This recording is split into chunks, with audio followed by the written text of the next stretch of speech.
যখন কোনো বান্দা সূরা ফাতিহার একটা করে আয়াত বলে আলহামদুলিল্লাহি রাব্বিল আলামিন, সঙ্গে সঙ্গে আল্লাহ জবাব দিয়ে বলেন হামিদানি আবদি, বান্দা তুই আমার প্রশংসা করলি।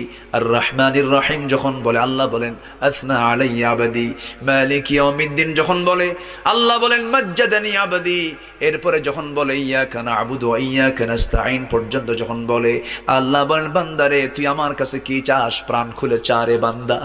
ইহদিনাস সিরাতাল মুস্তাকিম থেকে শুরু করে নিয়া ওয়ালাদ-দাল্লিন পর্যন্ত যখন বান্দা বলে তখন আল্লাহ বলেন বান্দা নামাজের মধ্যে এমন প্রেমের খেলা খেললি বান্দা, তুই যা চাইলি সব আমি আল্লাহ কবুল করলাম।